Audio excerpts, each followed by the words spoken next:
One of the really big questions we all face is, who am I? And my experience has been the more deeply you dive into that question, the more interesting it becomes. Because on the face of it, I'm this person, Tim. And yet, what I have found is that there is a far deeper identity, that there's a polarity to my identity. On the one hand, I'm this person, I'm a body, an object, but who's the subject? Who is the I that's witnessing Tim? Who is witnessing this moment now? Who's witnessing these thoughts arising, these hands doing hand stuff? What is that I? And if you dive deeply into that, something astonishing happens. The world turns inside out.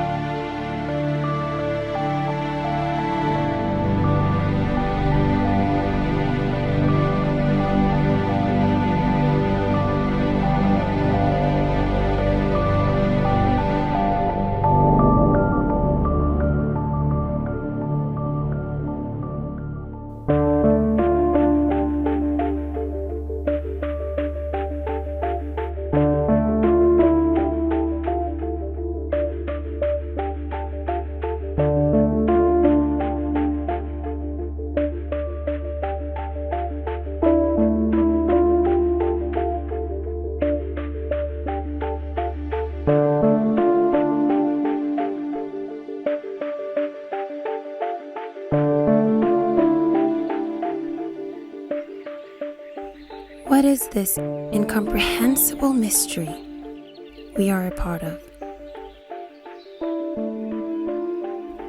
that holds in itself the seed of life,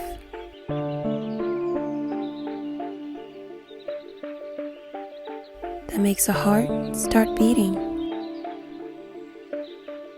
that causes a tiny seed to grow into a huge tree with thousands of perfect leaves? What is it that can create such an infinite diversity of species and such a breathtaking variety of flora?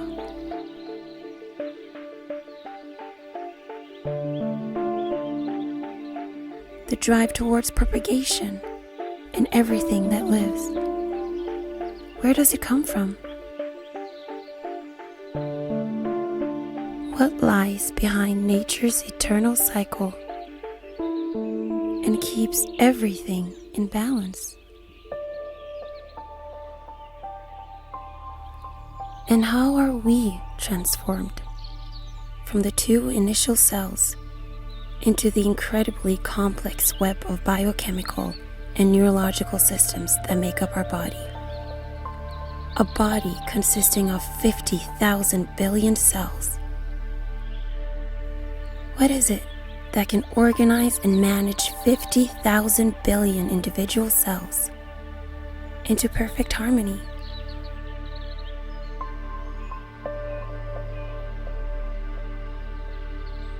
And what happens when we die? Is it the definitive end? Or is there something more to come? Who am I, really? Humans have asked these questions since the dawn of humanity. We are full of wonder at the inexplicable mystery that we live in and are a part of. But now, in the beginning of the 21st century, with all our advanced research, pioneering technology, and deeper insight into most areas, have we come any closer to an understanding? Or is science still unable to provide answers to these key questions? It doesn't explain us, doesn't explain life, not to mention mind. Physicists well know that, and they admit that the laws of physics, of modern physics, not contemporary physics, not the latest physics, modern physics, cannot deal with the phenomenon of life, and can deal even less with the phenomenon of mind and consciousness. Because for the last few hundred years, science has taken us down a collective road of trying to understand the universe. But it's a science that is essentially reductionist. So it pulls things apart and tries to understand them at a deep level. Now that's a very helpful way of looking at things, but it's not by any means the only way of looking at things. And it's actually quite limited in its way of perceiving reality. When you look at mainstream science, it has a particular set of assumptions, and it really is based on the idea that there is an objective world out there that we can manipulate in some ways and measure, and if it isn't something tangible, if it isn't something we can taste or touch or feel, then it has largely been considered to be suspect, not real, not valid.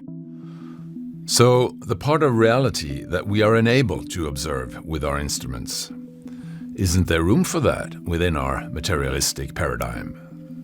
The idea of a paradigm really came up with Thomas Kuhn about nearly 50 years ago, and the idea it's the model, the theoretical model within which we see sciences.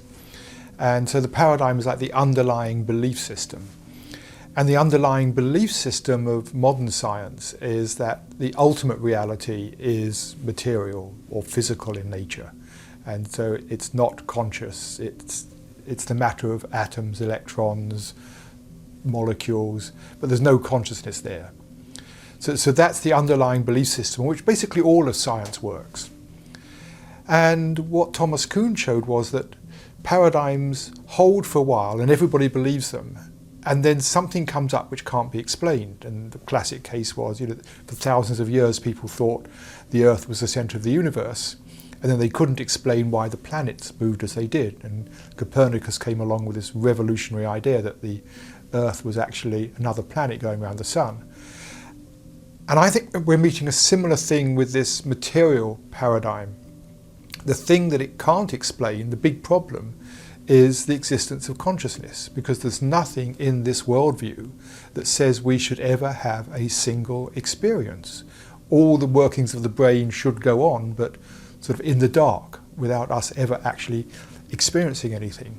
And yet, it's absolutely true that we are experiencing beings. In fact, my experience is more of a reality than the world out there. It's the one thing I absolutely know for sure, is that I am experiencing. And so we have a real challenge here for the scientific paradigm, the materialistic paradigm. Is my consciousness and my mind more generally, is this just the product of my brain, or is it something deeper than that?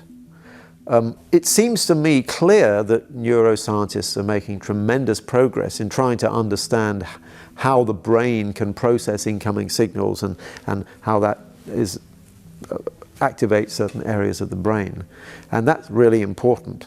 But that doesn't itself explain where the actual experience comes from, where the first-person experience comes from. And that is what's often called the hard problem, the hard mind-body problem.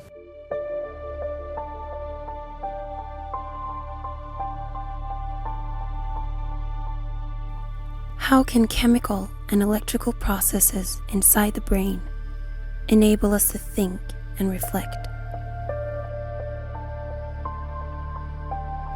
To experience that I am here, that I'm actually present. Because it is not only that I can see, think, feel, and remember, but that I know that I see, think, feel, and remember. I am conscious of this, without knowing what consciousness really is. To me, consciousness is both a noun and a verb. It is a thing that we can talk about in terms of its properties. It's also a process, and I tend to think about it as a sort of nested set of relationships. There's the consciousness that happens within our bodies when it's functioning optimally. So there's this complex system that knows how to organize and to regulate, and doesn't require any awareness on our part to operate perfectly. There's that consciousness that comes when the mind and the body come together, and that sense of coordination. There's the consciousness that comes in the intersubjective, that space between us where we negotiate what meaning is for us, and we share language and symbols, and that intersubjective space is part of consciousness. It's that connection we have to the environment and our embeddedness, and all you have to do is walk through a rainforest to see consciousness in action, where every little nook and cranny is filled with new forms of life that know what to do, have a telos and a direction and a calibration. And then finally, I think consciousness is that sort of epiphenomenon, or consciousness is that sense of the transpersonal, that interconnectedness with the all. And so it's really our relationship to these various aspects of expression that define consciousness for me. For the last 80 years, neuroscientists, anyone trying to understand the mind and understanding consciousness, there's almost been as many definitions of what consciousness is as there are psychologists and neuroscientists. But I think the big issue and the big debate has been, does consciousness emanate from the brain? And if so, how can something immaterial arise from something that is material? Or does consciousness transcend the brain? So we can think of the brain not as a classical computer. It's not like a PC, which is how neuroscience has generally looked at it, but it's more like a quantum computer, which is vastly more powerful. If this thing in here is actually a quantum computer, then you can predict that it's actually not completely in there. It has aspects of itself which are sort of entangled out in the world.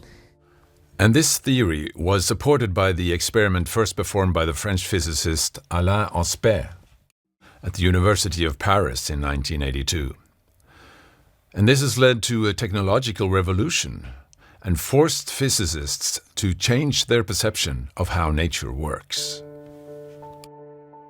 By creating two twin photons, light particles, from a common origin and then sending them in opposite directions, they continued to behave as one and the same particle. The movements of one photon was instantly replicated by the other, even when the distance between them made it theoretically impossible to have any connection at all. Did some sort of mysterious signal-less communication exist between the two particles? How does communication getting across without any exchange of signals? Because we know from Einstein's theory of relativity that signals cannot travel faster than the speed of light. The experimenters made sure that there was not enough time for a signal to go from one photon to the other, so there is no way that communication could get around, and yet communication took place. The phenomenon has been characterized as non-local entanglement.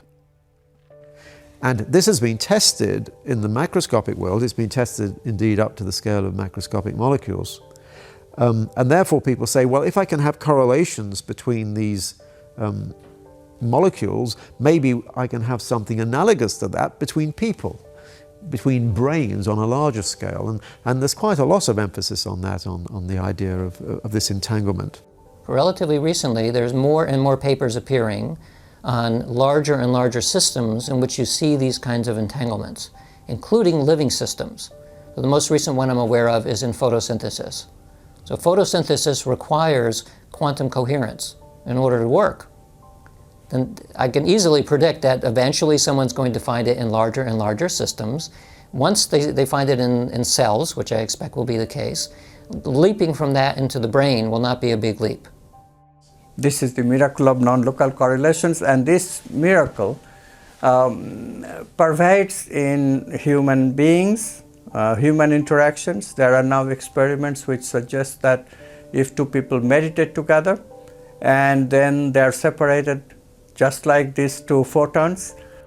The experiment Dr. Goswami is referring to, and which has been conducted by the Institute of Noetic Sciences and also performed by other researchers, show two people first meditating together and then being placed in separate rooms. When one person is subjected to a series of light flashes, then EEG measurements show the other person reacting to the same flash sequence. So we have electrical activity transferred from one brain to another some distance without any signals, without any electrical connection. If this is not miracle, what is? But it is really not miracle. It's a miracle of quantum non-locality of consciousness. But how this communication works and what drives it is still a mystery. Just as with telepathy, clairvoyance, remote viewing, and other so-called paranormal phenomena, which are also still mysteries. Psychic phenomena like telepathy simply don't fit into the materialist worldview, which says the mind is nothing but the activity of the brain and it's all inside the head. So thoughts or intentions can't possibly have any effect at a distance, independent of regular senses and regular physical forces.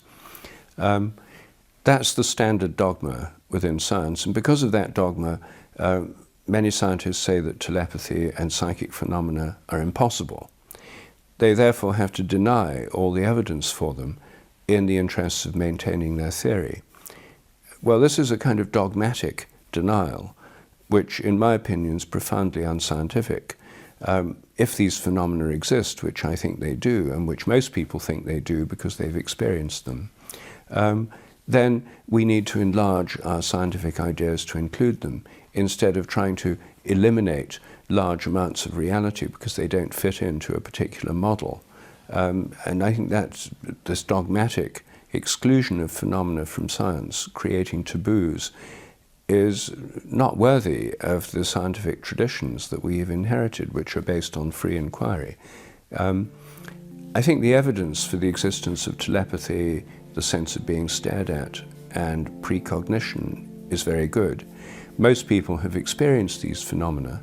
About 80% of people have experienced telepathy in connection with telephone calls. They think of someone who then rings and they say, "It's funny, I was just thinking about you." 90% have had the experience of being stared at from behind and turning around. About 50% of dogs know when their owners are coming home and go and wait for them in a way that can't just be explained by routine or familiar car sounds. These are what I call the mysteries of everyday life, and they show that these phenomena are going on all the time. They're normal, not paranormal.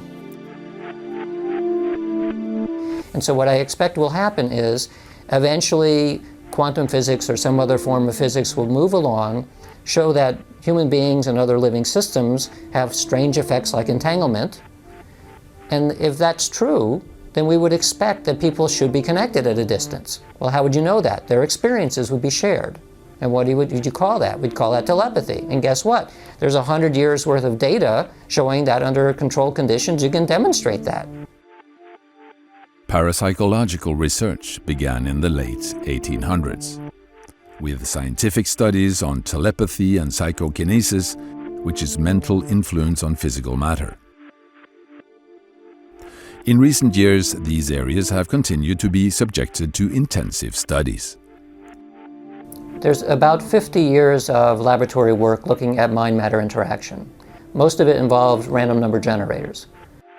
Experiments performed with random number generators have been to see if the mind can influence the frequency of certain numbers. One of the most comprehensive studies, done by Professor Robert Jan and Brenda Dunn at the Princeton University in New Jersey, show that after 25 years of trials with over 15,000 volunteers, they could prove that psychokinesis is a reality. The frequency of appearance of numbers which were concentrated on clearly exceeded the limit of coincidence. The situation in our view is we have a valid anomalous process going on here and many dimensions to it, that it can be studied rigorously by scientific methods, but that's by its nature, these phenomena are not totally replicable. They come and go in a sort of whimsical way. They do not correlate with the usual things you meet in science.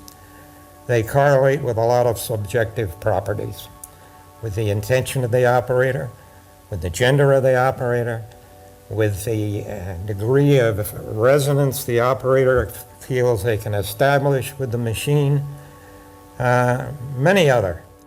So there have been many, many experiments like this, and overall I think the data is pretty clear that intention somehow is impressed into these random events. And I think we are now standing very much at the base of a cliff of another shift in the scientific paradigm. So that means that when we think, we create an energy. We're energy frequency generators. Uri Geller astounded the world in the mid-1970s with, among other things, bending metal objects.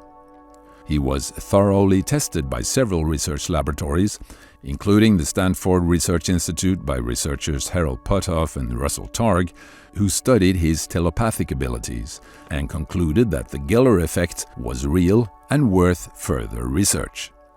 When we think that thought has a pattern, an energy force, a field, whatever it is, we can't really capture it today because we don't have the right mechanisms, the right computers yet. It's pretty well advanced, in certain universities it has been, validated and shown, but it's very still difficult to 100% prove it scientifically to the skeptical scientific world. So if we emit an energy and we learn how to move it, manipulate it, bend it, turn it into directional energies, then the mind can do anything. Masaru Emoto in Japan claimed that he could prove that the structure of water molecules, as they crystallized into ice, could adopt different patterns depending on what kind of mental influence the water was exposed to. I have done a variety of works that I have published in photo collections and books. I have put labels on water bottles, played music, displayed images for water, or shown it things. We have also sent human consciousness through the water and seen results. The results from Dr. Emoto's research, generated over 20 years of study, showed that water has both memory and the ability to capture information from a field of thought.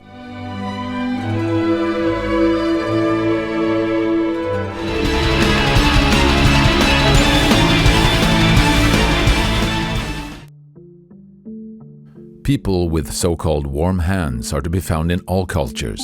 Although healing by this healing process is difficult to document scientifically, it's today a sought-after treatment all over the world.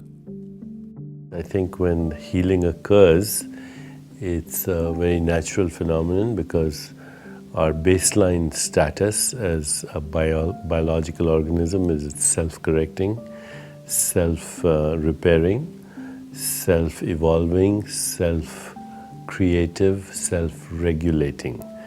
So when I think there's an intervention from a healer or healing occurs, there's a trigger in consciousness that allows the body to return to its original state of wholeness, of well-being. The healer is the transmitter, in a sense, of that shift in consciousness, because ultimately it's consciousness that heals.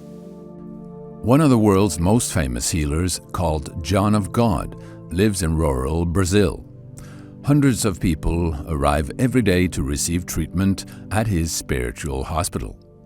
John claims that he is in a trance during meeting with the patients, and that the healing is performed by an extensive team of spiritual helpers. During the past 50 years, he has conducted these events without taking payment from his patients. The results speak for themselves. People walk that could not walk before. People see that could not see before. People hear that could not hear before. That much is clear. Something is happening here. Some of the patients also get physical surgery, but without the use of anesthetic, according to patients with minimal pain. Every time that he performs one of these physical operations on stage, he calls any doctors that are present to come and witness. And so they looked as close as I have been to these operations. Many doctors have reported results with their patients that they couldn't explain. And he can ask and call these spirits to come, and they are acting according to a higher guidance. That's how they coordinate one with the other, and that's how they're able to touch all these different lives. Can one exclude paranormal phenomena just because we have no scientific explanation for what's happening? And one must ask, now that scientific studies show that human thought fields and other subtle electromagnetic forces within us are able to communicate far beyond the body, where can this new knowledge lead us? If I had to guess, I would guess that ultimately it will change our conception of who and what we think we are. And the hope is, at least I think it's a good hope, is that the picture that it paints of us is that consciousness is actually an important thing. It's not, as the neuroscientists would say today, that it's an epiphenomenon. It's a meaningless side effect of brain activity. It's like the mind is an illusion from a neuroscience point of view. What this research says is, well, no. Actually, minds are connected in ways which question what we think we mean by me and self. It also suggests that your own intention is not just locked in your head. I'm able to express my intention more than through my hands. It's somehow going out and pushing the world around. Dean Radin is one of the researchers at the Institute in the United States who has for over 30 years performed studies on various aspects of consciousness. Well, the Institute of Noetic Sciences was founded by Edgar Mitchell, one of the Apollo 14 astronauts. And Edgar essentially had the window seat on the way home from his historic walk on the moon. And in that moment was able to see planet Earth in the deepness of space and to see it as a whole pristine system. And in that moment, he had an epiphany, one that was filled with pain, as well as ecstasy. And the pain came from recognizing that this beautiful planet wasn't divided by race or ethnicity or politics, but really was whole, and that the kind of turmoil that we face as a civilization really doesn't come from anything inherent in the earth, but really something that comes from within us, in our own consciousness, our own worldview. And so he was really committed to trying to bring that lens of science to understanding the powers and potentials of consciousness. The questions human had been asking for all time about who am I, where did I come from, what's my relationship to the cosmos, that now that we were the first generation of spacefarers, maybe we really needed to be asking that question all over again. And my answer to that was to form the Institute of Noetic Sciences and to use the tools of science to understand consciousness, because consciousness had not been a proper subject in science for 400 years. The Institute has conducted a number of studies in areas such as psychic abilities, healing, meditation, psychokinesis, and various states of consciousness. Well, one of the experiments we're doing at the Institute of Noetic Sciences is bringing people into our laboratory who have had experiences of what they call non-dual awareness, or the awareness of feeling like I am not a separate self, I am consciousness. And all of my thoughts and my feelings and my sensations arise and pass away, but they arise and pass away in a field of consciousness that is not just limited to my personal personality. It's not all about me. So many people have these experiences, but there are some people who not only have the experience, but they somehow find a stability in that understanding that stays with them on a relatively permanent basis. And we think this is a very interesting phenomenon because these people report a certain sense of unconditioned peace of being, for example, sort of a unconditional happiness. And this is what everyone is searching for, right? So we want to find out what is happening with these people. The HeartMath Institute is another research center in the US who are also engaged in these topics. They have shown that there is a clear connection between fluctuations in the Sun's and the Earth's energy fields and changes in human health and psyche.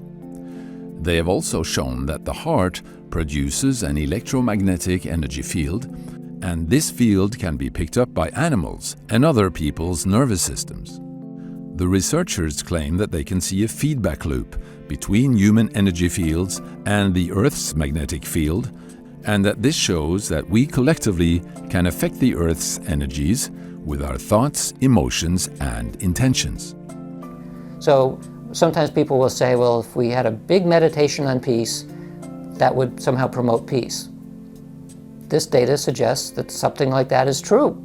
It may not necessarily produce peace per se, but it will affect the world at large in a way that is probably coherent.